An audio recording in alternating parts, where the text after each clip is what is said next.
In all honesty, how the hell do you follow Bamorica? The band really upped their game by experimenting with Latin flavors from Gone, punk rock on P.25, or however the hell you pronounce it, and folk rock on Downtown Money Waster. They also came up with bangers like A Conspiracy, which freaking slaps, The Trippy Hippie Hi-Hat Blues, and Descending, which is cinematic gold. It wasn't nearly as successful as the Southern Harmony musical companion, but the band really soared to new creative heights on Amorica. Another challenge the band had to overcome was not effing killing each other throughout their entire Amorica bus tour. To put it lightly, the tour was a living hell. Steve Gorman almost quit the band again. Tensions between the Robinson brothers were growing by a minute, and it became painfully obvious that drugs were causing a divide within the band. To quote Steve in his book, Hard to Handle, The Life and Death of the Black Crowes, page 169 to 170, in July, we did 3 nights at Wembley Stadium with the Stones.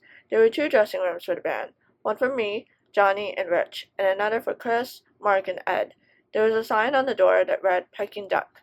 That was the code for heroin. Chris also had the bright idea of adding more covers to the band's setlist, which Rich thought was an effing terrible idea. Actually, the whole band thought it was an effing terrible idea, but let's just focus on Rich for a second. At soundcheck for a gig in San Antonio, Rich was upset that Chris added 5 more cover songs to the band's setlist. Minutes before showtime, they were at each other's throats. To quote Steve in Hard to Handle, The Life and Death of the Black Crowes, page 167, Bonnie and I caught each other's eye from across the room. We shared a look that said, let's not stop this one. Let them kill each other. They were choking, grabbing, pulling each other's hair, and cursing one another. It was real. This was the big one. Finally. It went on for about 15 seconds until they crashed into a large mirror surrounded by light bulbs. The mirror cracked, and several of the light bulbs exploded. Bonnie and I again shared a look, but this time it said, let's end it now before someone cuts open a vein and bleeds out. According to Steve, in Hard to Handle, The Life and Death of the Black Crowes, the band toured behind Shake Your Moneymaker for 20 months and the Southern Harmony musical companion for 15 months. The Amorica bus tour only lasted for 7 months. What's up, people? Welcome to Rock and Roll Tales from the Lady in Black. I'm your host, Lanta Mai. Today's episode is all about the Black Crowes' 4th studio album, 3 Snakes and One Charm, which came out on July 23, 1996. Meaning that this album is 30 years old. It was also the band's last album with guitarist Marc Ford and bassist Johnny Colt. It was also their last album released through American Recordings. In some ways, 3 Snakes and One Charm marked the end of an era for the Black Crowes. The Black Crowes rented a house in Atlanta, which they affectionately called Chateau de la Croix, to use throughout the recording process and for pre-production. Jack Joseph League was hired to produce the album after doing a banging job on Amorica. Things were going smoothly for the most part, however, there was something, or someone in this case, missing. Bassist Johnny Colt. According to Steve, in Hard to Handle, The Life and Death of the Black Crowes, the Robinson brothers decided to record demos without Johnny. That's suspicious. That's weird. Even when Rich felt it was time to record bass lines, they still didn't call Johnny. To quote Steve, in Hard to Handle, The Life and Death of the Black Crowes, page 180, Rich had played bass on the original demos. The brothers fell in love with his playing and decided he should do the same for the album too. Usually when they were in agreement, it made life easier for everyone else. This decision, however, was anything but a relief. It was pure ego and stupidity. The core of the band's feel was Rich, Johnny, and me playing off of each other. It made no sense to me to take that feel away. To risk sacrificing Johnny's commitment to the band so Rich could stroke his ego was nothing short of insane. But that kind of thinking never entered the brothers' minds. They saw something they wanted, and they went for it. It was just that simple. On top of that, Ed and Mark were using heroin every day. Even Chris was concerned about the drug usage going on. Mark and Ed needed guidance occasionally, but luckily their playing wasn't suffering to the point where they needed to be shown the Ed's door. Creatively, the Robinson brothers were also willing to try each other's ideas without any judgment. The result was a dense-sounding record where every idea was left in place. When 3 Snakes and One Charm was finished, there was a sense of optimism, despite the darkness that was to take place sooner rather than later. The lineup that started playing the album was Chris Robinson on lead vocals, Rich Robinson on guitars and backing vocals, Marc Ford on guitars, Johnny Colt credited on bass guitar, Steve Gorman on drums, and Ed Harsh on keyboards. My favorite songs in the album include Under a Mountain,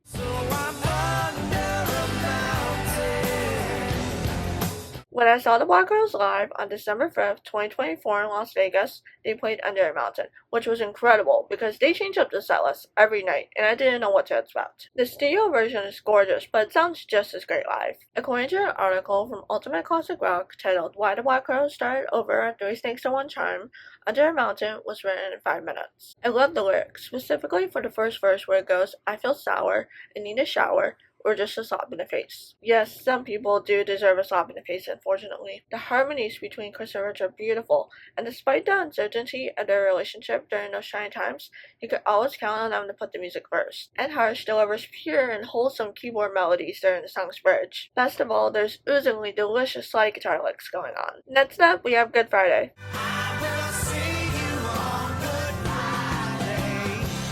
Good Friday is my 7th favorite Black Lana song, and it's one of the few songs where I prefer the live version over the studio version. I'm not the biggest fan of live albums, so for me to say I prefer the live version over the studio version is a lot coming from me. Specifically, I prefer the Robinson brothers performing it as part of their Brothers of a Feather set, with Chris on the harmonica and Rich on an acoustic guitar. Good Friday has such a low-key and laid-back vibe that the drums aren't even necessary. In fact, I think the drums rush the song a bit. It works better as an acoustic ballad with Chris and Rich sharing vocal harmonies with one another. Fun fact, I completely forgot Good Friday was a holiday until 2 years ago at my previous job, so thank you boys for educating me on unfamiliar holidays. I started this YouTube channel as a platform to promote the music I love, more specifically rock and roll music.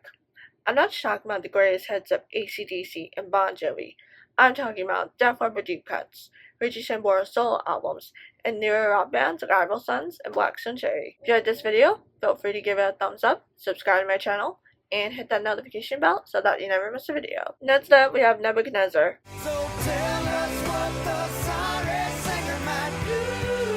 The song has such a good feel, there's some juicy bass line going on, the guitar riff has the ability to stay in your head for all eternity, and Marc Ford's guitar solo is smoking hot. The guitars overall sound so good on this song with the right amount of distortion. I love the vocal melodies for the chorus, how it gets higher at the end of each line. So tell us what the sorry singer might do.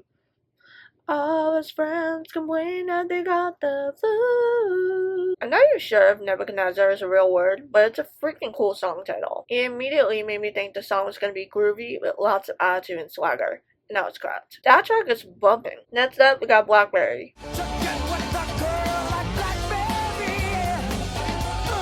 First of all, the music video has nothing to do with the song, and I love that it makes absolutely no sense. It's not as bizarre as the Hi-Hat Blues music video, but it's still pretty weird given that the band are performing in a Viewmaster toy. The hi-hat work in the song is absolutely genius. In the verses, for example, after the line, "Hey Blackberry, pay some attention to me," it gets quiet for a bit before Steve Gorman makes that hi-hat breathe and simmer. Rich and Mark trade off sizzling guitar licks with each other, including some fine slide guitar work during the song's finale. My only gripe with Blackberry is that Chris spells Levin as L-O-V-E-N instead of L-O-V-I-N-G. What?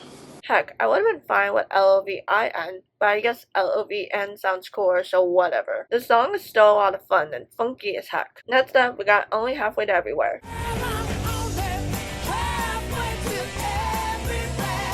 From February 9 to February 10, 2024, the Black Crowes performed in Las Vegas as part of the Super Bowl weekend extravaganza, which they no longer do, unfortunately. I only had enough vacation to take off for the February 9th show, which was freaking amazing. Then, while waiting for the Uber to take me and my mom to the airport, I looked up the set list for the February 10th show and found out that they played Only Halfway to Everywhere. I almost lost my voice from screaming my disappointment over missing them perform that song live. Ever since I saw the freaking roll Into the Fog show on YouTube in 2023, I've dreamt of seeing the Black Crowes perform Only Halfway to Everywhere. That's the best live version of the song, by the way. I hate happy songs because if they're not done right, I find them inauthentic and corny. But Only Halfway to Everywhere is a feel-good happy song that's not annoying. You could be so energy, you could be lightning, you could be anything. Those are full-blown mantras people would say to themselves in the mirror. Plus, the horns give off party vibes. Soulful Southern party vibes. According to an article from Noise 11 titled The Black Crowes Celebrate 30 Years of Three Things in One Charm, the Dirty Dozen Brass Band played horns on Only Halfway to Everywhere, as well as Let Me Share the Ride. They opened for the Black Crowes on their American leg of the America Bus Tour. Next up, we got How Much for Your Wings.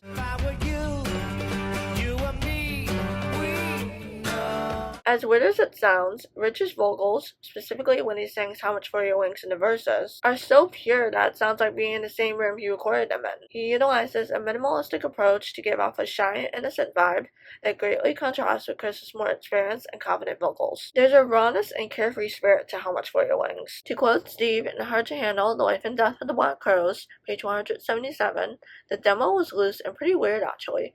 Initially we thought it was unfinished, but the more we listened, the more it felt perfect perfect as it was. I love the exotic flavors and the instrumentation with the acoustic guitars and shakers. The verses are soft and low-key, then the chorus hits you like a wake-up call. It's not as hard-hitting as Living La Vida Loca, but it's definitely more hard-hitting than the verses. Next up, we have Let Me Share the Ride.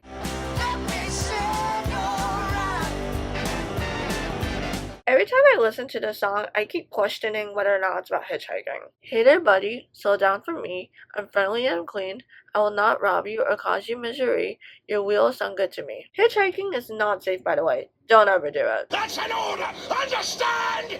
The horns and harmonica give off party vibes, similar to Only Halfway to Everywhere, and the best live version is on the Freak and Roll live album, where it seamlessly transitions into Mellow Down Easy. Next up, we got Better When You're Not Alone.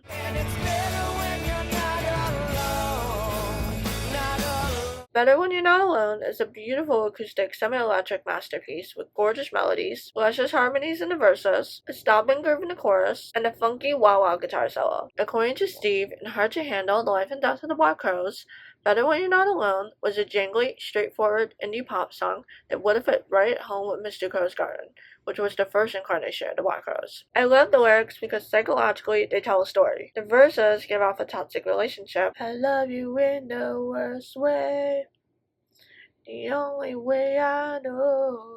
But the chorus depicts life as an adventure and it's better to share it with someone you care about. It makes me think of the movie Into the Wild, where Christopher McCandless concludes that true happiness can only be found when shared with others. I can't decide whether I prefer the live version with the full band or the live version with just the Robinson brothers, because both versions are good in their own ways. I love the liveliness with the full band, but I also love the intimacy with just the Robinson brothers. Next up, we got Evil Eye.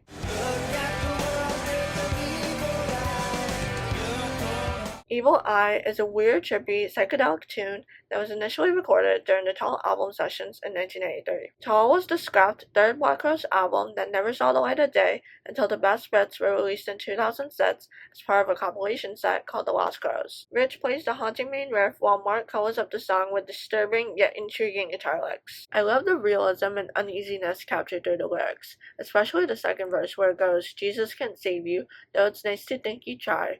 This is not to scare you. This is to make sense of your time. It grooves hard and instrumentation slaps. The song's outro, which sounds like wasps buzzing all around, is creepy as heck. Plus, Chris and Rich trade vocal lines with one another during the song's chorus. My only problem with Evil Eye is that the band performed it on Halloween 2024, where they dressed up as skeletons. So now, every time I hear Evil Eye, I think of the band dressed as skeletons. Personally, a blessing, I guess. I also want to briefly talk about Just Say You're Sorry, one of the bonus tracks from the 1998 reissue of Three Snakes and One Charm. Along with Under a Mountain, the band also performed Just Say You're Sorry at the December 5th, 2024 show in Las Vegas. I didn't even know the song existed until the band performed it 7 months prior at a gig in Oakland, California. It's very straightforward and sarcastic, which is my cup of tea. Just Say You're Sorry ended up being a running joke for me and my mom during that Las Vegas trip, because I kept trying to talk her out of poor gambling decisions, and though it doesn't always happen, I was right on that particular trip. According to Wikipedia, Three Snakes and One Charm went to number 15 on the Billboard 200 chart and number 17 on the UK albums chart. I'm more appreciative of this album now than when I first got into the band because, as mentioned earlier, it marked the end of an era. The last album with the Sun and Harmony musical companion lineup. The last album in the Holy Trinity, if you will. Though the following record, By Her Side, is my favorite Black Crowes album ever, the magic of those three albums from Marc Ford, the Sun and Harmony musical companion, Amorica, Three Snakes and One Charm, can never be topped, nor will it ever be topped again. Talented, brilliant, incredible, amazing, show-stopping, spectacular, never the same, totally unique. Musically, he was a perfect fit for the Black Crowes. I also admire Johnny Colt's loyalty to the band in the early days. He also looked like a freaking rock star. Both Mark and Johnny's contributions to the Black Crowes will never be forgotten. Comment below your thoughts on the Black Crowes' Three Snakes and One Charm album, and let me know your favorite songs on the record. If you like this video, feel free to give it a thumbs up, subscribe to my channel, and hit that notification bell so that you never miss a video. With all that said, take care, see you real soon, peace. Rock and roll rules, dude!